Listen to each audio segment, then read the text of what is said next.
El jueves tuvimos una entrevista, pero de pavor acá. Nos dedicamos a escuchar a una madre y una denuncia terrible. Ella tuvo que ir a rescatar sola, prácticamente hasta Rurrenabaque, a su hija, que según cuenta el testimonio fue llevada por secuestradores que le hicieron trabajar después en la prostitución. Escuchemos un poco, por favor.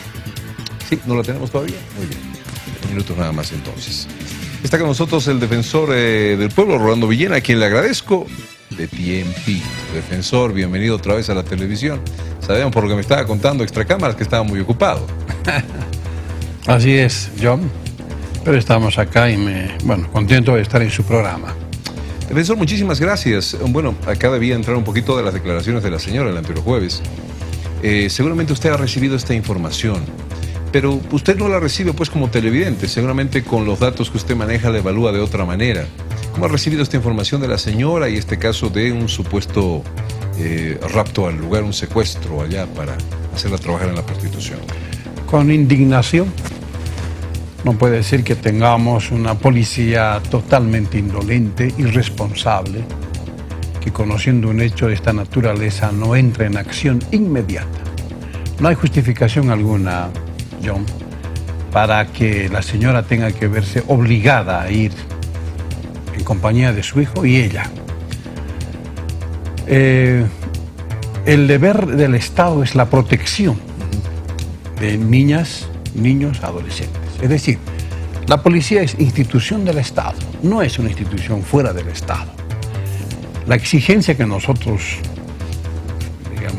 la explicitamos está en esa línea. Es deber, el deber de protección del Estado. Al pasar por la policía tenemos una policía inepta e irresponsable. Pueden haber muchos otros calificativos, pero esta indignación a la que me referí se basa precisamente en esa indiferencia como indolencia frente a un hecho dramático. Puede uno solamente entender si eso en su familia le llega a pasar con alguna de sus hijas. Pero mientras no sea algo muy cercano que nos golpee duro, parece que las autoridades que fungen de tales no dimensionan la magnitud de este problema. Pero ahora los agarraron a 4 sospechosos, los presentaron en la prensa. Sí, pero ¿después de cuánto tiempo? O sea, claro, se ha hecho todo un aparato. Está bien, o sea, pero yo creo que ahí el señor ministro tendrá que ser mucho más exigente con la policía. Estos hechos no tienen que volver a repetirse, porque estamos dando un mensaje terrible, dramático a esta población indefensa. Si nuestro Estado no nos protege, obviamente, ¿quién nos va a proteger? Y aquí, evidentemente, entra en cuestión muchos temas. Este deber del Estado que está, difuminado por la irresponsabilidad de la policía, llega como mensaje a estos niños y niñas que aquí nos puede pasar cualquier cosa y todo. Más allá de estas cosas, ¿qué más puede pasar para que las autoridades policiales en primera instancia reaccionen?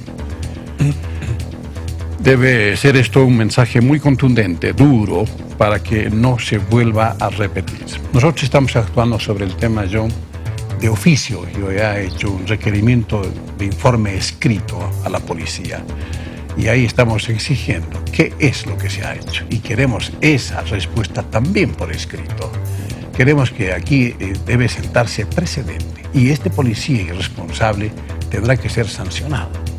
No se puede permitir semejantes situaciones de indolencia, porque nuestra juventud, si está en crisis, es por tantos otros factores, pero todavía, si hay estas cosas, no hay palabras para describir. El dolor, la desesperación de esta madre, y eso es lo que hay que saludar, ¿no? Si no hubiera sido por esta madre, que se empeñó, salvando muchos obstáculos, logró que su niña volviera a casa. Esa niña ahora está traumada. ¿Quién va a hacer que esta niña pueda, tal vez en un tiempo, evidentemente, pero está marcada, está quebrada internamente? ¿Se han puesto a pensar en eso las autoridades? Defensor, ¿ha escuchado usted relatos similares de que se llevan a las niñas, las ponen en un cuarto, las amarran de las manos, les tapan la boca, las prostituyen. ¿Has escuchado esto? Sí, sí, sí. Este es un plato, o sea, es un tema muy duro, dramático, doloroso. Tenemos a tantas familias, tantas madres que comparten el dolor de las víctimas y es desgarrador, desgarrador. Hay que trabajar mucho. Nosotros como somos parte de la red de trata y tráfico y convocamos a las redes que se han instalado a nivel departamental, eso está funcionando. Con dificultades, John, pero está funcionando. Hace mucha falta afinar niveles de coordinación, por ejemplo. La policía tiene que ser mucho más expedita, policía profesional, no que esté haciendo cálculos, a ver si me pagan o no me pagan, eso no debe ser ni siquiera mencionado. Y hay que asignar presupuesto, obviamente, y tiene que haber ahí un seguimiento de las autoridades que están a nivel de jerarquía para que esa policía actúe con probidad. Ahí está el problema, no hay probidad profesional. Defensor, estamos viviendo con grupos delincuenciales que acechan a nuestras hijas, nuestros hijos. Sí. Qué horror, Dios mío.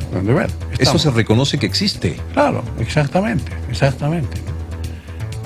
Somos uno de los países a nivel del mundo que estamos colocados en la vitrina, donde las condiciones que se ofrecen para generar confianza en la juventud y la niñez son mínimas o existentes. Entonces, la inseguridad ciudadana que tanto reclama la gente de a pie, con estos problemas se ahonda mucho más todavía, porque no hay ninguna posibilidad de que se pueda garantizar que las niñas en nuestra ciudad, en cualquier ciudad del interior, puedan transitar libremente, que tienen que ir con alguna custodia especial para que ellas puedan, digamos, no caer en estas redes, porque estas son redes delictivas, John, son redes delictivas.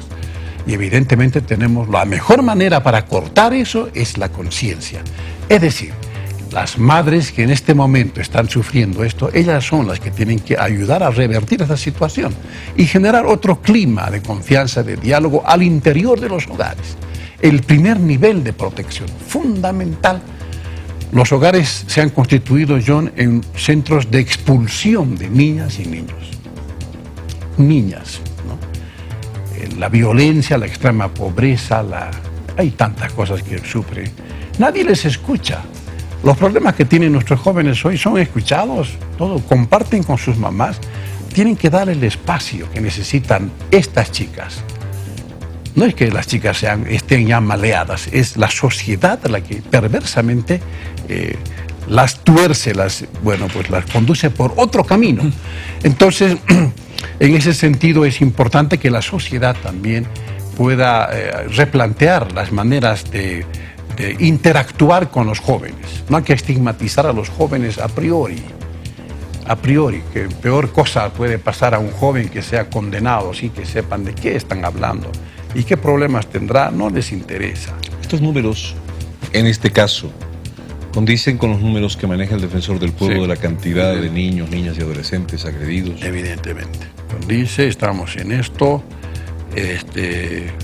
y evidentemente este informe defensorial que hemos hecho es un trabajo entre el 2013 y 2014 y los resultados que hemos dado son dramáticos, son muy duros y cada vez las niñas están expuestas de manera más constante a la violencia sexual desde muy pequeñas. Este es el grave problema. Además sufren en muchos espacios discriminación y violencia física y psicológica de padres, hermanos e incluso de sus propias madres.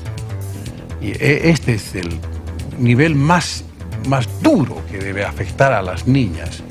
Si nuestros hogares son los lugares llamados a proteger, si esto está pasando en nuestros hogares, ¿qué nos espera? Quisiera compartir estos datos en un marco que me parece importante señalarlo, si me permite, John. Sí, adelante. Las causas de la violencia contra las niñas, enfatizo la expresión niñas, niños, adolescentes.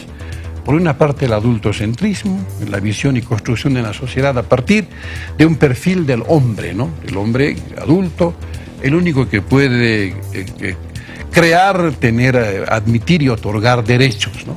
El único que tiene autoridad, siempre imponiendo, no escuchando. ausencia de reconocimiento social de niños, de niñas, adolescentes como personas titulares de derecho. Con estas prácticas, ¿qué está pasando, John? Son objetos, no sujetos de derecho. Ahí está el principal problema. El patriarcado como modelo que asume la propiedad sobre las mujeres. Todavía tenemos una costumbre muy arraigada en eso. Cuando hay matrimonios que se celebran y todo, la mujer pasa a ser propiedad del varón. La incapacidad e insensibilidad del Estado, ¿no?, se limita a dictar leyes sin asumir medidas efectivas en el ámbito de la protección. La violencia en la que viven muchas familias y las que se expresan en castigos permanentes, por ejemplo, insultos, amenazas y las violaciones dentro de los hogares. La inversión de valores de la sociedad, los procesos de desintegración familiar a causa de la pobreza o la extrema pobreza, la cantidad de niños y niñas que son habidos en las ferias, y son esos los lugares donde estos malhechores van. Y no pueden ya permitir, no podemos permitir que estos niños estén compartiendo o viendo escenas de borrachera y de tantas peleas, y estos que están al acecho de las niñas van y evidentemente las llevan, las raptan. Los datos generales usted los conoce ya, ¿no es cierto? Con esta cifra, 83% niñas, niñas y adolescentes que sufren algún tipo de violencia. Ahora, si esto colocamos, John, en el plano internacional, según estudios especializados en el mundo, el 8% de niños sufre agresión sexual. 8% de niños, agresión sexual. Antes de cumplir 18 años. Wow. Wow. En Bolivia el porcentaje es de 23%. 23% de niños en el país sufren agresión sexual. Dios mío. Eso es, ¿no? En el caso de las niñas, en el mundo se reporta un 20% de agresiones sexuales a menores de 18 años. En Bolivia esa cifra llega al 34% cuando hablamos ya de niñas, ¿no?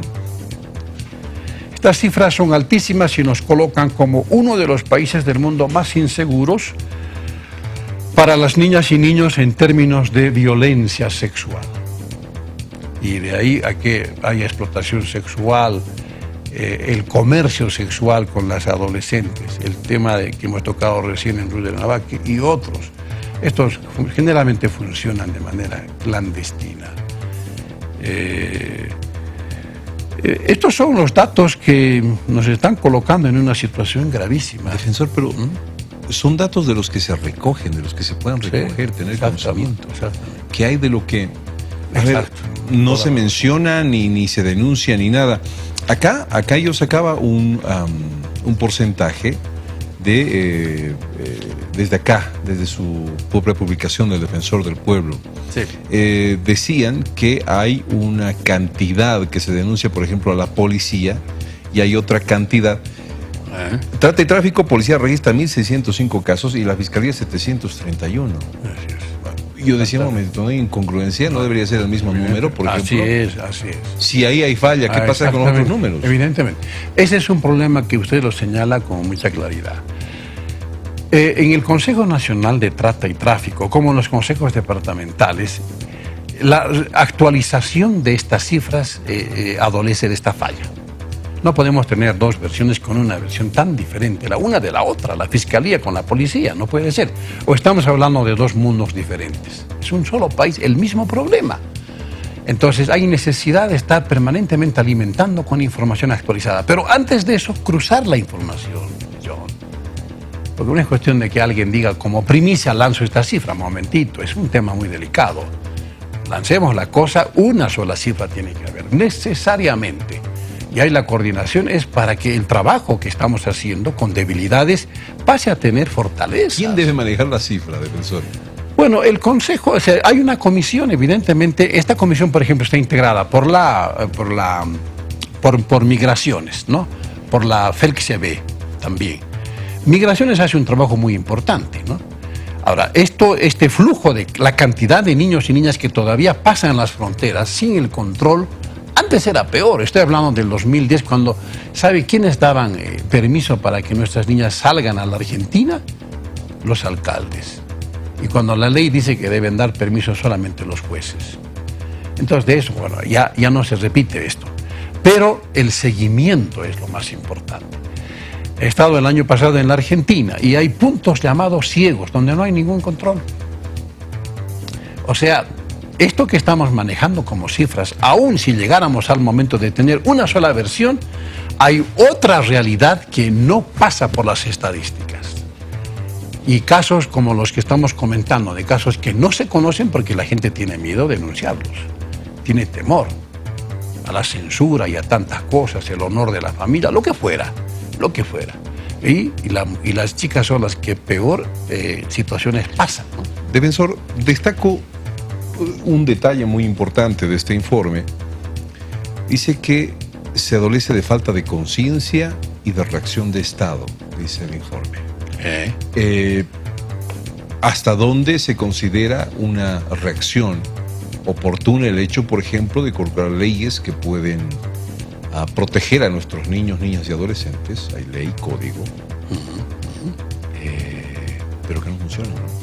Evidentemente. Pero a eso yo creo que puede funcionar.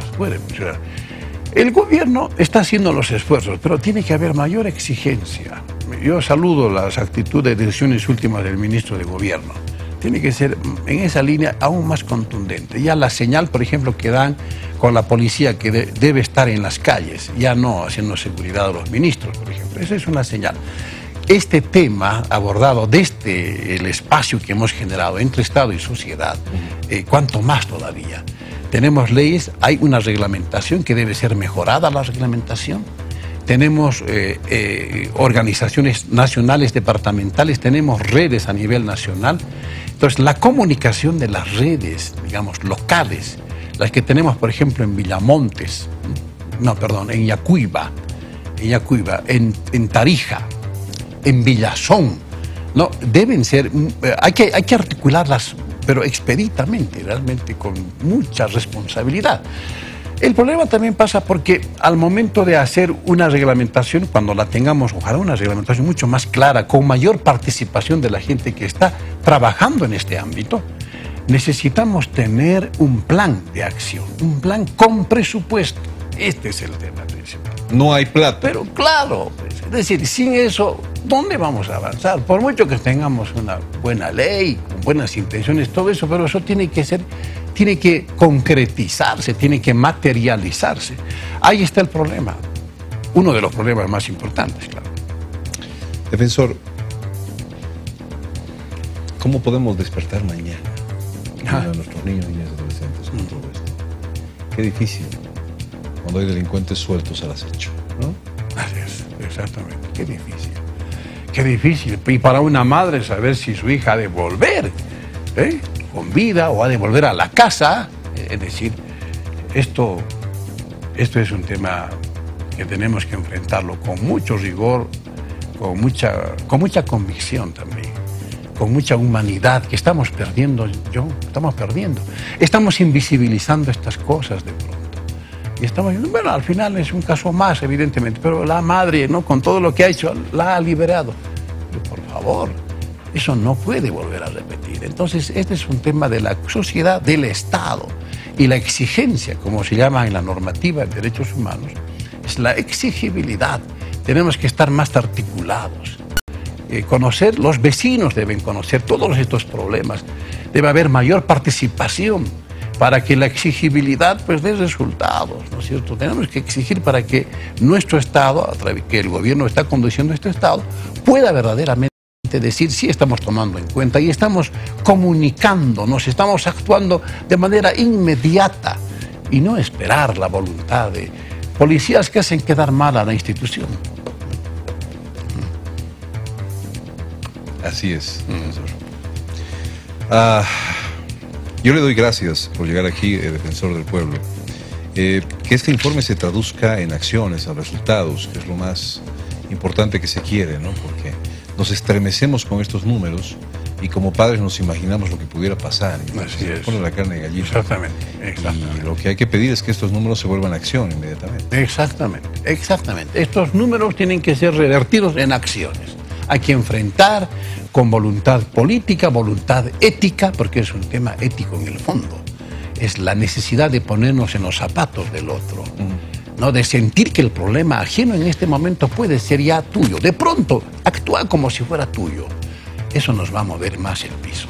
Gracias, defensor, por haber venido. Al contrario, John. Le agradezco. Gracias por el espacio. Bueno, desde mañana, es decir, tampoco es exigirle todo al Estado, ¿no? Es decir, quiero seguridad, quiero más policía. ¿Qué ponemos también de nuestra parte y hagamos de esto una discusión en la familia, un intercambio de palabras para asegurar a nuestros hijos, para darles esa seguridad? Mañana mismo, un minuto es un minuto, ahora, si usted puede. ¿Qué medidas toma desde mañana para cuidar a los suyos? Que eso es lo más importante.